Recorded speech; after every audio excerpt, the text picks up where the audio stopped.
Hej, i denne fjerde video om antikke skulpturer skal vi se på den senklassiske periode, som går fra ca. 400 til 323 f.Kr. fødsel.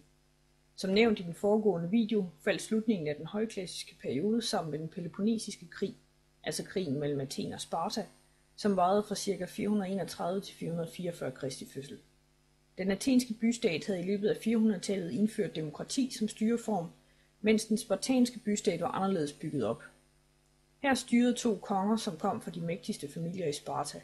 Denne lille kerne styrede resten af befolkningen på næsten hele halvøen Peloponnes.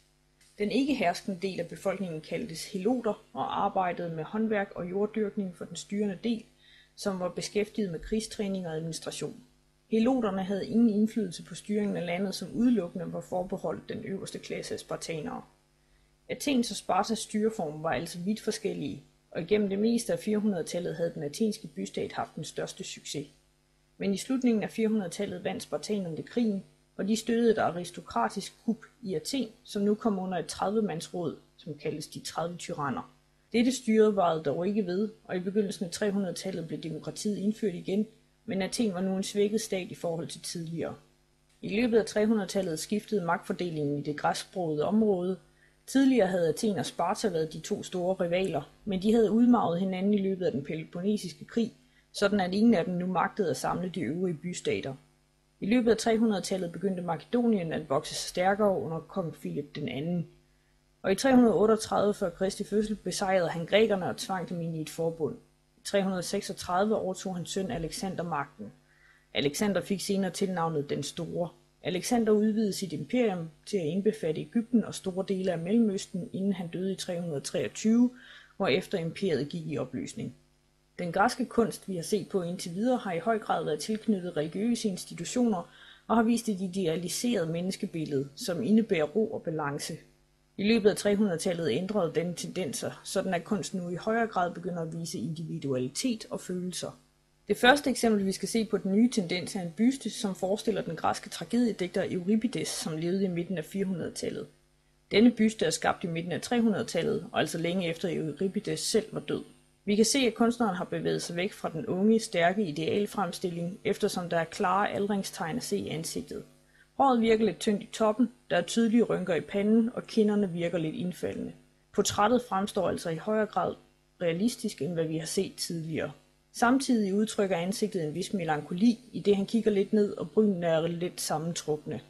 Han inkarnerer altså opfattelsen af, hvordan en tragediedigter bør se ud. En ældre livsvis herre, som er en smule forstemt. På denne måde forbindes her både realisme og idealisme. De næste to skulpturer er eksempler på, hvordan man begynder at fremstille mere åbne skulpturer. Med det mener jeg skulpturer, som ikke nødvendigvis holder sig til kontrapostformlen, og som på en måde viser handling eller engagement med beskueren i højere grad end tidligere set. I denne skulptur af Hermes og Dionysos-barnet fra ca. 450 f.Kr. fødsel ser vi en meget svungen udgave af kontrapoststillingen, og skulpturernes udtryk er ikke lukket om sig selv, som der tidligere har været en tendens til. Men vi kan se, at de to kommunikerer med hinanden, og man får næsten fornemmelsen af, at man kan overhøre samtalen, hvis man står tæt nok på.